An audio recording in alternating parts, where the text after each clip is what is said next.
Welcome to top news. ఎల్లుండి ఎన్నికల schedule విడుదల కానుందని వార్తలు వస్తున్న నేపథ్యంలో ఏపీ ప్రధాన ఎన్నికల కార్యదర్శి ముఖేష్ కుమార్ మీనా జిల్లా కలెక్టర్లు, ఎస్పీలు, పోలీస్ కమిషనర్లతో వీడియో కాన్ఫరెన్స్ నిర్వహించారు.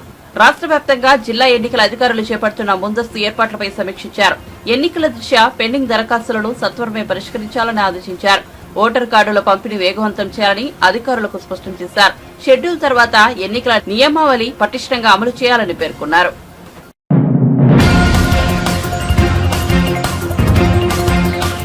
తిరుపతికి చెందిన ప్రముఖ పారిశ్రామికవేత్త గంటా నరహరి జనసేన పార్టీలో చేరారు.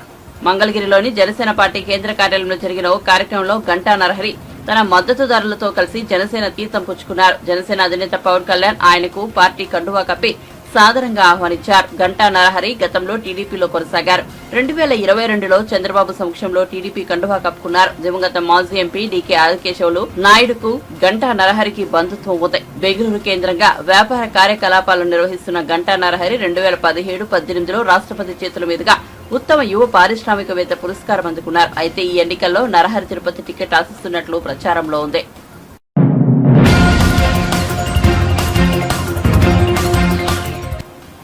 ఇటీవలే వైసీపీకి రాజీనామా చేసిన నరసాపురం ఎంపీ రఘురామకృష్ణంరాజు ఈసారి లోక్సభ ఎన్నికల్లో 3 పార్టీల కూటమి మద్దతుతో బీజేపీ టికెట్ పై పోటీ చేయాలని భావిస్తున్నారు. అయితే తనకు టికెట్ ఇవ్వొద్దని బీజేపీ నేత విష్ణువర్ధన్ రెడ్డి అధిష్టానానికి చెబుతున్నారన్న సమాచారం తన వద్ద ఉందని రఘురామ వెల్లడించారు.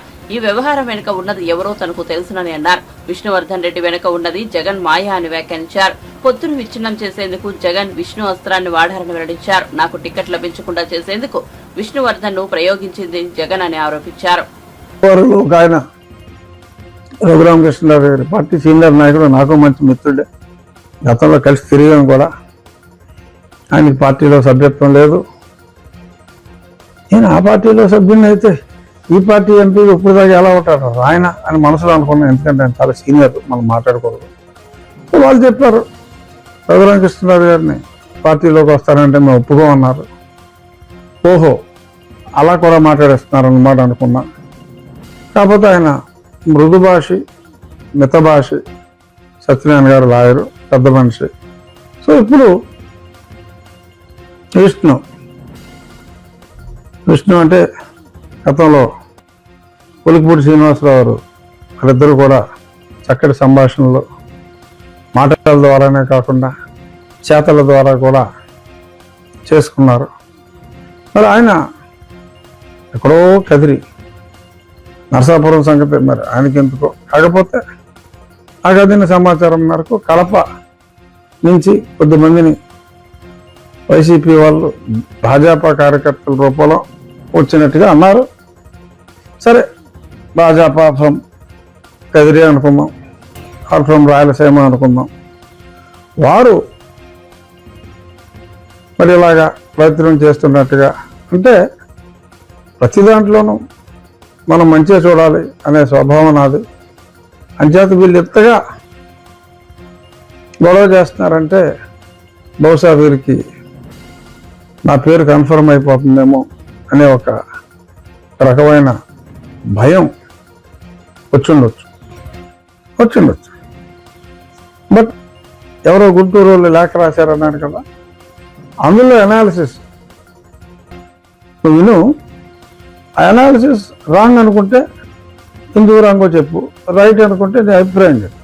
ఏంటంటే జగన్మోహన్ రెడ్డి గారు ఓకే, సపోజ్ విష్ణువర్ధన్ రెడ్డి గారు ఒక క్యాండిడేట్కి రికమెండ్ చేశారు. ఆ ఎక్స్ క్యాండిడేట్కి భారతీయ జనతా పార్టీ నాకు సీటుని తిరస్కరించి ఆ ఎక్స్ క్యాండిడేట్కి ఇచ్చారు అని అనుకున్నాం. అప్పుడు నెక్స్ట్ డే జీవీఎల్ గారికే సీటు లేదని ఇంతలాగా ఫ్రంట్ పేజ్ న్యూస్ రాసినప్పుడు మరి జగన్మోహన్ రెడ్డికి వ్యతిరేకంగా మరి పోరాడి మరి 4 ఏళ్లుగా ప్రజా సమస్యల్ని ఏకరవ పెడుతూ దానికి రాజద్రోహిగా చిత్రీకరించబడి ఈ ప్రభుత్వంతో చావు దెబ్బలు తిని ఏదో వెంకటేశ్వరంతో అయితే ఇంకో పెద్ద అయితే నేను బయటపడి ఇవాళ ప్రాణాలతో ఉంటే ఇటువంటి ఇది ప్రజలకు తెలుసు. ఇటువంటి వ్యక్తికి సీటు భారతీయ జనతా పార్టీ ఇవ్వలేదు అంటే ప్రజలు ఏమని అర్థం చేసుకుంటారు? ఓహో, జగన్మోహన్ రెడ్డి భారతీయ జనతా పార్టీ కలిసి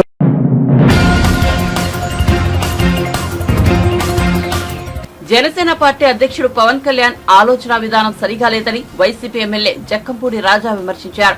ఎవరైనా పార్టీ పెట్టినప్పుడు తన పార్టీ అధికారంలోకి రావాలని ఆశిస్తారని, తాను ముఖ్యమంత్రి అవ్వాలని కోరుకుంటారని అన్నారు. కానీ పవన్ అందుకు భిన్నంగా చంద్రబాబును ముఖ్యమంత్రిని చేయాలని ప్రయత్నిస్తున్నాడని, టీడీపీని అధికారంలోకి తీసుకొచ్చేందుకు పనిచేస్తున్నాడని అన్నారు. అంతా కూడా మనం వెనక్కి తిరిగి చూస్తే ఎంతసేపు మేనేజ్మెంట్ పాలిటిక్స్ అనేటువంటిదే చేస్తూ వచ్చాడు తప్పితే ఏ రోజు ప్రజల్ని నమ్ముకుని రాజకీయం చేసినటువంటి పరిస్థితి లేదు. ప్రజల్ని వెన్నుపోటు పొడిసైనా ఏదో రకంగా అధికారమే పరమావధిగా ముఖ్యమంత్రి పీఠం చేజెక్కించుకోవాలనేటువంటి ఒక దురాలోచనతోనే ఏ రోజు ఆయన అడుగులన్నీ కూడా పడిని మనం చూస్తే ఓ రోజు బీజేపీని తిడతారు, రెండో రోజు మళ్ళీ ఆ పార్టీతో కలుస్తాడు. ఓ రాష్ట్రంలో కాంగ్రెస్ పార్టీని తిడతా ఉంటాడు, మరో పక్కన కాంగ్రెస్ పార్టీతో వెనకాల చేతులు కలిపే ప్రయత్నం చేస్తూ ఉంటాడు. మరో పక్కన ఆయన కోసం ఆయన ఏ రకంగా నటించమంటే ఆ రకంగా నటించేటటువంటి జనసేన పార్టీ ఆయన కోసం ఉంది. ఆయన మీద వ్యతిరేకంగా పోటీ చేయండి, ప్రభుత్వ వ్యతిరేక ఓటుని చేల్చండి అన్నప్పుడు ఆ రకమైనటువంటి పాత్ర తీసుకుంటారు వాళ్ళు. లేదు మనకి మళ్ళీ కలిసి రావాలి, ప్రభుత్వ వ్యతిరేక ఓటు అనేటువంటిది చేల్చడం కోసం ఒక రకమైనటువంటి ఆలోచన అయితే మరోసారి మళ్ళీ అందరం కలిసి ప్రయాణం చేయాలనేటువంటి ఒక ప్రయత్నం. స్థాయికి వేళ తెలుగుదేశం, బీజేపీ, జనసేన కూడా వెళ్ళిపోతుంది అనేటువంటి స్పష్టంగా అర్థమవుతూ ఉంది. అయితే ఈ 3 పార్టీలు కాదు, మరో 30 పార్టీలు కలిసినా కూడా ఖచ్చితంగా మరోసారి ఆంధ్ర రాష్ట్రంలో 2024 సార్వత్రిక ఎన్నికల్లో వైఎస్ఆర్ కాంగ్రెస్ పార్టీ జెండా మాత్రమే ఎగరబోతా ఉంది. ముఖ్యమంత్రిగా జగన్మోహన్ రెడ్డి గారు మాత్రమే ఆ పీఠంలో కూర్చోబోతా ఉన్నారు. ప్రజలకు చేసినటువంటి మంచి, ఈవేళ రాష్ట్రంలో జరుగుతూ ఉన్నటువంటి అభివృద్ధి కార్యక్రమాలు ఇవన్నీ కూడా జగన్మోహన్ రెడ్డి గారు నమ్ముకున్నారు, ప్రజల్ని నమ్ముకున్నారు, చంద్రబాబు పొత్తుల్ని నమ్ముకున్నాడు. సో ప్రజలు ఖచ్చితంగా ప్రజల్ని నమ్ముకున్నటువంటి వాళ్ళకి అవకాశం ఇస్తారు తప్పితే ఈ పొత్తులతో ప్రజలకి వెన్నుపోటు పొడిచేటటువంటి వాళ్ళు మాత్రం నమ్మరు, విశ్వసించరు అనేటువంటి మాట. మనం చూస్తే చంద్రబాబు నాయుడు గారి యొక్క పొలిటికల్ యాక్టివిటీ కానీ, ఆయన తాలూకా స్టైల్ ఆఫ్ అప్రోచ్ కానీ ఎప్పుడూ కూడా మనం ఈవేళ కొత్తగా చూస్తున్నటువంటిది కాదు. ఏ రోజైనా కూడా ఆయనకు అవసరమైనప్పుడు కాలు పట్టుకుంటాడు, అవసరం తీరిపోయాక జుట్టు పట్టుకుంటాడు. ఆయన వెనతో పెట్టినటువంటి విద్య సొంత మామని.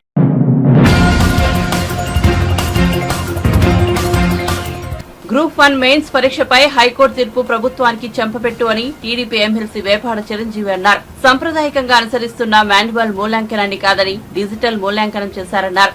మొదటిసారి మూల్యాంకనం చేసిన ఫలితాలను తొక్కిపెట్టి రెండోసారి మూల్యాంకనం చేసి తమకు కావలసిన వారిని ఎంపిక చేశారని ఆరోపించారు. అనేక ఇబ్బందులు పడుతున్నారు, వ్యవస్థలన్నీ నాశనం అయిపోయాయి. ఇక నిరుద్యోగుల పరిస్థితి అయితే చెప్పాల్సిన అవసరం లేదు. ఈ 5 సంవత్సరాల కాలంలో ఎవరి బ్రతుకులు పూర్తిగా విచ్ఛిన్నమైపోయాయి అంటే నిరుద్యోగుల బ్రతుకులు అని చెప్పాలి. ఎందుకంటే ప్రతిపక్ష నాయకుడిగా ఉన్నప్పుడు ప్రస్తుత ముఖ్యమంత్రి జగన్మోహన్ రెడ్డి గారు మేము అధికారంలోకి వస్తే వెంటనే ప్రతి సంవత్సరం కూడా జాబ్ క్యాలెండర్ ఇస్తామని, ఉద్యోగాలు భర్తీ చేస్తామని, మెగా డిఎస్సి ఇస్తామని, ప్రతి సంవత్సరం కానిస్టేబుల్ పోస్టులు భర్తీ చేస్తామని ఎన్నో హామీలు ఇచ్చారు. నిరుద్యోగులు అవన్నీ నిజమని నమ్మి ముఖ్యమంత్రి గారికి ఆ పీఠం, ఆ ముఖ్యమంత్రి సీట్ని ఇచ్చారు. ఒక్క ఛాన్స్ అని అధికారానికి వచ్చిన ఈ ముఖ్యమంత్రి ముఖ్యంగా నిరుద్యోగులకి నో ఛాన్స్, అసలు ఉద్యోగాలే లేకుండా చేసేశారు. ముఖ్యంగా ఏపీపీఎస్ గురించి ఇప్పుడు మాట్లాడుకోవాలి. ఈరోజు తెలుసు, హైకోర్టు ఒక జడ్జిమెంట్ ఇచ్చింది. 2018లో విడుదల చేసిన గ్రూప్ 1 ఫలితాలపై జడ్జిమెంట్ ఇస్తూ 2 సార్లు 3 సార్లు వాల్యుయేషన్ చేశారు కాబట్టి ఇల్లీగల్గా జరిగింది, కాబట్టి దాన్ని రద్దు చేస్తూ కొత్తగా మెయిన్స్ పరీక్ష పెట్టాలని చెప్పి ఈరోజు జడ్జిమెంట్ ఇచ్చింది. ఒకసారి దాని పూర్వపరాలను పరిశీలిస్తే 2018 డిసెంబర్ 31వ తేదీన శ్రీ నారా చంద్రబాబు నాయుడు గారు ముఖ్యమంత్రిగా ఉన్నప్పుడు గ్రూప్ 1 నోటిఫికేషన్ని ప్రభుత్వం విడుదల చేసింది.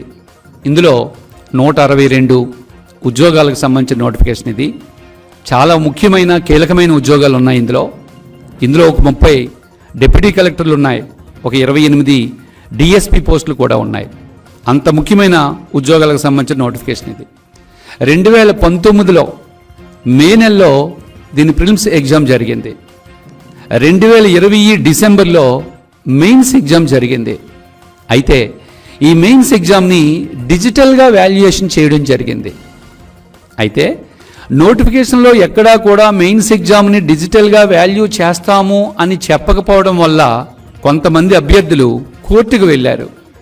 కోర్టుకు వెళ్ళడంతో కోర్టు సింగిల్ బెంచ్, ముఖ్యంగా ఆ రోజు డివివి గౌరవ జడ్జి గారు సోమయాజులు గారు దీనిపై 2021 జూన్లో ఒక స్టే ఇచ్చారు. ఏంటంటే నోటిఫికేషన్లో డిజిటల్ ఎవాల్యుయేషన్ ఎక్కడా పదం వాడకుండా డిజిటల్గా ఎవాల్యుయేషన్ చేశారు కాబట్టి దీన్ని ఆపండి, ఇంటర్వ్యూలు నిర్వహించవద్దు అని స్టే ఇచ్చారు. మరలా 2021 అక్టోబర్ 1వ తేదీన గౌరవ సోమయాజులు గారు డివివి సోమయాజులు గారు ఫైనల్ జడ్జిమెంట్లో ఈ డిజిటల్ ఎవాల్యుయేషన్ చెల్లదని చెప్తూ 3 నెలల్లో మాన్యువల్ ఎవాల్యుయేషన్ చెయ్యాలి అని చెప్పి అక్టోబర్లో తీర్పిచ్చారు. అంటే 2021 అక్టోబర్లో జడ్జిమెంట్ వచ్చింది కాబట్టి ఇంచుమించుగా 2021 డిసెంబర్ 3 నెలలు టైం తీసుకుని 3 నెలల్లో మాన్యువల్ ఎవాల్యుయేషన్ పూర్తి చేయాల్సిన అవసరం ఉంది. అప్పుడు ఏపీపీఎస్సీ వారు ఎలాంటి అప్పీల్కి కూడా వెళ్ళలేదు. అభ్యర్థులు కూడా ఏం చెప్పారంటే మీరెవ్వరు కూడా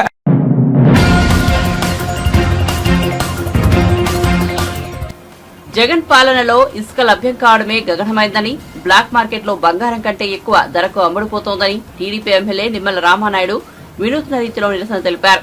పాలకొల్లు పట్టణంలో నడి రోడ్డుపై తోపుడు బండిపై ఇసుక ప్యాకెట్లు పెట్టుకుని విక్రయించారు. బండిను తోసుకుంటూ ఇకపై మనకు బంగారంలా ఇలా ప్యాకెట్లలోనే ఇసుక లభ్యమవుతుందని అన్నారు.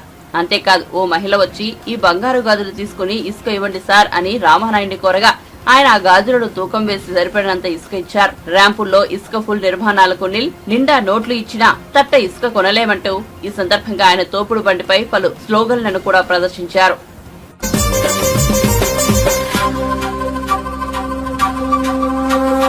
ప్రజల కొరకు దీక్ష భవన నిర్మాణ కార్మికుల కాపాడగ దీక్ష పద పద పద పరుగెడు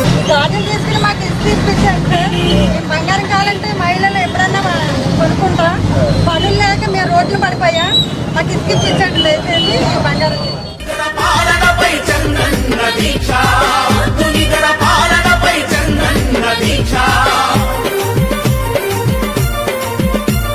ఇంటికెళ్ళి డబ్బులు తెచ్చుకునేదో తీసుకెళ్ళిపోతుందేమండి, మీకు ఇస్తానన్నా కొంచెం తీసుకెళ్ళండి. అంటే ఈవేళ బంగారమైనా దొరుకుతుంది కానీ ఇసుక దొరకట్లేదు అనేటువంటి మెసేజ్ ని ప్రభుత్వానికి తెలియజెప్పాలనే ఉద్దేశంతో ఈవేళ బస్తాల్లో ప్యాకెట్లలో తోపుడు బండి మీద సింగిల్ గా ఈ రోజు ఈ ప్రభుత్వానికి మరి తెలియజేస్తూ ఉన్నాం. ప్రభుత్వం స్పందించి ఈ యొక్క భవన కార్మికులకు వినియోగదారులకి ఇసుక అందించి ఏర్పాటు చేయాలని చెప్పి మీ ద్వారా ప్రభుత్వాన్ని కోరుతుంది.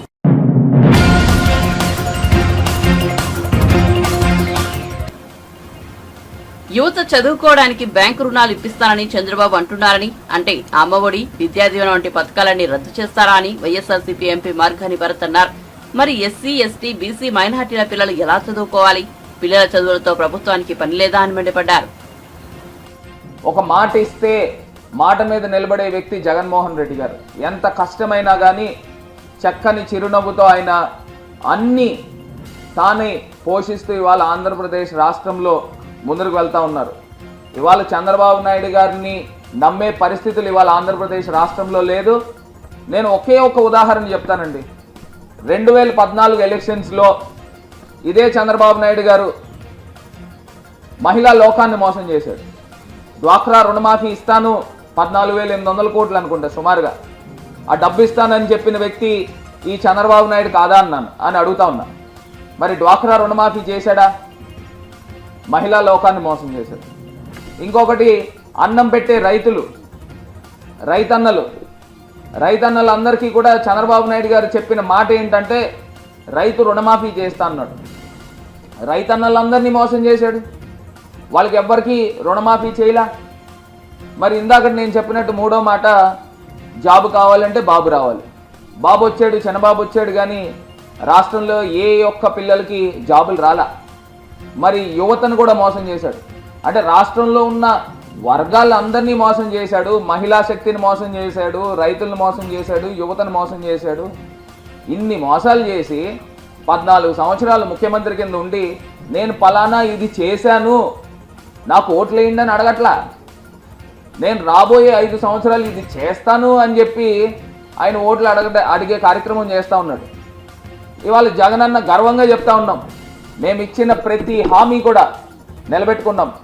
అమ్మఒడి అనే హామీ మేము నిలబెట్టుకున్నాం, డ్వాక్రా రుణమాఫీ మేము నిలబెట్టుకున్నాం, వైఎస్ఆర్ రైతు భరోసా నిలబెట్టుకున్నాం, విదేశీ విద్యా దీవెన, వసతి దీవెన, ఇట్లా నేను చెప్పుకుంటూ వెళ్తే ఎన్నో హామీలు మేము ఎలక్షన్లో చెప్పని కూడా ఇవాళ మేము నిలబెట్టుకుంటా ఉన్నాం. అంటే ఇక్కడ మనకు క్లియర్గా అర్థమయ్యేది, ఇద్దరు వ్యక్తులు కనబడుతున్నారండి. ఒకటి చంద్రబాబు నాయుడు గారు, ఇంకొకటి జగన్మోహన్ రెడ్డి గారు. చంద్రబాబు నాయుడు గారు ఏదన్నా ఒక అంశం చెప్తే అది అబద్ధం, జగనన్న ఏదైనా ఒక మాట చెప్తే అది నిజం. ఇవాళ జరిగేది అబద్ధానికి నిజానికి జరిగే పోరాటం. ఈ పోరాటంలో ప్రజలు నిజాని పక్షాలను నుంచోవాలి అని చెప్పి ఈ సందర్భంగా మరి కోరి ప్రార్థిస్తూ, ఇవాళ చంద్రబాబు నాయుడు గారు పెట్టే బూటకపు మాటలు, కళలకి రెక్కలు, ఏదో భూమిని స్వర్గం చేసేస్తాను, ఇలాంటి మాటలు ఎవ్వరు కూడా నమ్మే పరిస్థితుల్లో లేరు అని కూడా ఈ సందర్భంగా తెలియపరుస్తున్నాం.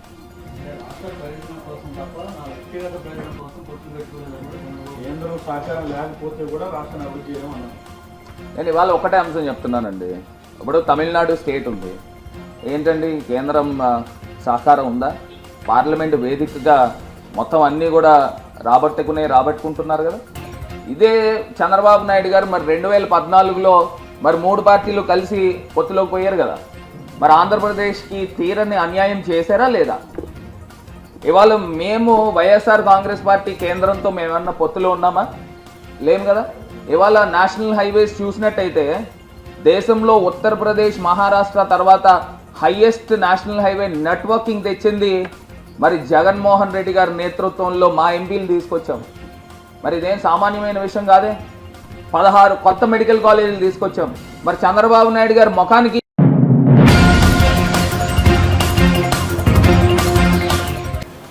రానున్న లోక్సభ ఎన్నికల్లో పోటీ చేసే 72 మంది అభ్యర్థులతో కూడిన రెండో జాబితాను బీజేపీ బుధవారం విడుదల చేసింది.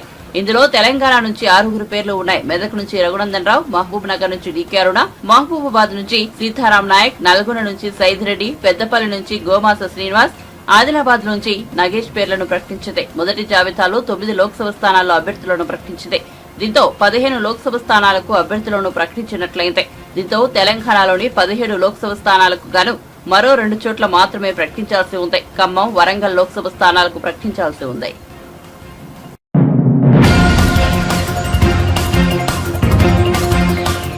గీతాంజలి ఆత్మహత్య వ్యవహారం ఏపీలో పొలిటికల్ హీట్ పెంచింది. టీడీపీ అనుకూల సోషల్ మీడియా అకౌంట్ల నుంచి దారుణమైన ట్రోలింగ్ జరగడంతో అవమానంగా భావించి ఆమె ఆత్మహత్య చేసుకుందనేది ప్రాథమిక సమాచారం.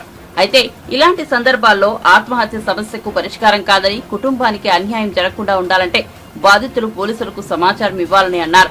రాష్ట్ర హోంమంత్రి తానేటి వనిత గీతాంజలి ధైర్యం చేసి పోలీసులను ఆశ్రయించి ఉంటే కాపాడుకుని ఉండే వాళ్లమని చెప్పారామె. టీడీపీ, జనసేన కార్యకర్తలు ఫేక్ అకౌంట్లు ఏర్పాటు చేసుకుని ఇలాంటి చర్యలకు పాల్పడుతున్నారని విమర్శించారు. టీడీపీ, జనసేన సోషల్ మీడియా ఎంతలా దిగజారిపోయిందో ఈ ఘటన చూస్తే అర్థమవుతోందన్నారు. ఓటమి భయంతోనే ఇలాంటి ట్రోలింగ్లు మొదలుపెట్టారని అన్నారు. సోషల్ మీడియాలో వచ్చే ఫేక్ మెసేజ్లు, ట్రోలింగ్ల గురించి మహిళలు ఆందోళన చెందవద్దని, అధైర్యపడవద్దని సూచించారు. పోలీసులకు ఫిర్యాదు చేస్తే వారిపై చర్యలు తీసుకుంటామని భరోసా ఇచ్చారు. తెనాలిలో గీతాంజలి అనే ఒక మహిళ ఏ విధంగా ఆత్మహత్య చేసుకున్నారో కారణాలు ఏంటో ఇప్పటికే మనందరికీ తెలుసు. ఆవిడ ముందు రోజు ఆత్మహత్య చేసుకోవడానికి ముందు రోజు అక్కడ ఎమ్మెల్యే గారు ఏర్పాటు చేసిన ప్రోగ్రాంలో అటెండ్ అయ్యి ఆవిడ రిజిస్టర్ అయిన పట్టాన్ని తీసుకుని మీడియాకు వీడియో ఒకటి బయటకు వచ్చింది. ఏమని ఆవిడ చాలా సంతోషంగా నాకు జగనన్న వల్ల జగనన్న ప్రభుత్వంలో మంచి జరిగింది, నాకు సొంత ఇల్లు అనేది వచ్చింది, నా బిడ్డలను చదివించుకోవడానికి అమ్మఒడి ఇచ్చారు అని ఆ అమ్మాయి చెప్పింది. ఆ అమ్మాయి చెప్పింది ఏంటి, తనకి జరిగిన మంచిని లబ్ధిని చెప్పిందే తప్ప ఏ ఒక్క రాజకీయ పార్టీని కానీ ఏ ఒక్క రాజకీయ నాయకుడిని కానీ విమర్శ చేయలేదు. ఇప్పుడు ఆ అమ్మాయి చేసిన తప్పు ఏంటి, అందులో ఏదైనా తప్పు కనిపించిందా? ఇప్పుడు మనం కూడా ఇక్కడ 4 మంది ప్రజలు ఉన్నారు, ఆ ప్రజలందరూ కూడా వారికి జరిగిన మంచిని చెప్తూ ఉంటారు. ఒకవేళ ఎవరికైనా ఏదైనా వాళ్ళ అవసరాలు తీరలేదు అని అడుగుతూ ఉంటారు, ఇది కావాలండి ఇది చేసి పెట్టండి అని. తప్పేం లేదు కదా అందులో. దాన్ని అంతగా ట్రోల్ చేయవలసిన అంత అవసరం ఏమొచ్చింది? ఈ తెలుగుదేశం నాయకులకి జనసేన నాయకులు ఏదో ఒక ఆ అమ్మాయిని ట్రోల్ చేస్తూ ఆ అమ్మాయి మాట్లాడిన దానికి రకరకాలుగా వక్రీకరిస్తూ పెడార్థాలు తీస్తూ ఆ అమ్మాయిని మానసిక క్షోభకి గురి చేసి ఆ అమ్మాయి ఫోన్కే డైరెక్ట్గా కాల్స్ చేసి ఇబ్బంది పెట్టి కొన్ని మెసేజ్లు పెట్టి అలా అంత దారుణంగా చేయవలసిన అవసరం ఏముందో నాకు అర్థం కాలేదు. అంటే ఈ రోజున వాళ్ళు ఏం చేస్తున్నారో కూడా వాళ్ళకి తెలియని పరిస్థితి, ఒక భయంకరమైన ఫ్రస్ట్రేషన్కి లోనైపోతున్నారు. అంటే రేపు రాబోయే ఎన్నికల్లో ఎక్కడ వాళ్ళు పరాజయం పాలవుతారనే భయంతో వాళ్ళు ఈ రోజున ఆఖరికి సామాన్య మహిళని కూడా వదిలిపెట్టకుండా ఈ రోజున ఆ అమ్మాయి మీద ఈ విధంగా దాడి చేయడం, ఆ అమ్మాయిని మానసికంగా ఇబ్బంది పెట్టడం అనేది చాలా దారుణాతి దారుణం. ఈ రోజున నిజంగా మరి ఆ కుటుంబాన్ని చూసినప్పుడు చిన్నపిల్లలు 2 ఆడపిల్లలు, నిజంగా ఆ పిల్లలిద్దరిని చూసినప్పుడు చాలా బాధ అనిపించింది. అసలు ఆ బాధని మనం ఎవరో తీర్చిన ఈ రోజున ఆ బిడ్డలిద్దరూ కూడా అనాథలు అయిపోయారు, తల్లి లేని అనాథలు అయిపోయారు. అలాంటి పరిస్థితి ఎందుకు రావాలి? ఈ రోజున మన అమ్మాయి ఏమన్నా రాజకీయంగా ఏమన్నా మాట్లాడిందా? అప్పటికీ కూడా వీళ్ళంతా ఈ సోషల్ మీడియాలో పెయిడ్ ఆర్టిస్టులు పెట్టుకుని వాళ్ళు మా మహిళా మంత్రులు అంటున్నారు, మహిళా ఎమ్మెల్యేలు అంటున్నారు, మమ్మల్ని అందరినీ అంటున్నారు. మేమేదో పాలిటిక్స్లో ఉన్నాం కాబట్టి ఏదో మాట్లాడుతున్నారు లేని, అవసరమైతే మాట్లాడుతున్నాం, ఖండిస్తున్నాం, లేకపోతే మా పని మేము చేసుకోవడంలోనే ఉన్నాం. కానీ పాపం ఆ అమ్మాయి బాగా సెన్సిటివ్గా ఉంది, పాపం తట్టుకోలేకపోయింది. కనీసం ఆ అమ్మాయి ఏమాత్రం కొంచెం ఆలోచన చేసి పోలీస్ స్టేషన్లో కంప్లైంట్ ఇచ్చినా లేదా దిశ యాప్ ద్వారా ఒక కంప్లైంట్ చేసిన పోలీసులకి ఆ అమ్మాయిని కాపాడుకునే వాళ్ళం, లేకపోతే ఈ రోజున ఆ కుటుంబం ఇలా అనాథ అయ్యేది కాదు. నిజంగా ఆ కుటుంబం గురించి ఆలోచన చేసినప్పుడు చాలా బాధ అనిపిస్తుంది. ఈ రాష్ట్రంలో ఉన్న మహిళలందరికీ కూడా నేను చెప్పేది ఒకటే, ఈ సోషల్ మీడియా ద్వారా కొంతమంది ఫేక్ అకౌంట్స్ పెట్టుకుని, అంటే ఆ ధైర్యం కూడా లేదు వాళ్ళకి, నేను ధైర్యంగా కామెంట్ చేస్తున్నాను, ధైర్యంగా నేను ఈ కామెంట్ పెడుతున్నానని చెప్పే ధైర్యం కూడా వాళ్ళకి లేక ఫేక్ అకౌంట్స్ పెట్టుకుని, ముఖ్యంగా టీడీపీ వాళ్ళు జనసేన వాళ్ళు చేసే పిచ్చి పనులన్నీ కూడా ఇవి. వాళ్ళంతా కూడా ఒక రాక్షసత్వాన్ని క్రూరత్వాన్ని వాళ్ళు ప్రదర్శిస్తున్నారు. ఈ రోజున మహిళలందరూ కూడా ధైర్యంగా ఉండాలి. ఎవరి మీద ఇలాంటివి జరిగినా కూడా వెంటనే కంప్లైంట్ ఇవ్వండి, లేదా బయటకు వచ్చి కంప్లైంట్ ఇవ్వడానికి మీకు ఏదైనా ఇబ్బంది అయితే దిశ యాప్ ద్వారా కంప్లైంట్ చేయండి. వెంటనే పోలీసుల ద్వారా మీకు ప్రభుత్వం అండగా ఉంటుందని మీ అందరికీ తెలియజేస్తున్నాను. అలానే ఈ రోజున గీతాంజలి కుటుంబానికి ప్రభుత్వం అండగా ఉంది. వారి 2 బిడ్డలు ఆడపిల్లలిద్దరికీ కూడా ప్రభుత్వం నిన్నటి రోజున 20 లక్షల రూపాయలు వారికి డిపాజిట్ చేయడం జరిగింది. నిజంగా మరి ఇలాంటి పరిస్థితులు మళ్ళీ పునరావృతం కాకుండా ఉండాలని, ఆ కుటుంబానికి భగవంతుడు తోడుగా ఉండాలని, గీతాంజలి గారి ఆత్మకి శాంతి కలగాలని కోరుకుంటున్నాను. వారి మీద చర్యలు తీసుకున్నారా మేడం? డెఫినెట్గా అండి, ఎవరిని వదిలిపెట్టేది లేదు. ఒక కేసు ఆల్రెడీ ఫైల్ అయింది, ఇన్వెస్టిగేషన్ నడుస్తుంది. ఎలాంటి వారైనా ఎంతటి వారైనా కూడా విడిచిపెట్టేది లేదండి, కఠిన చర్యలు ఉంటాయి.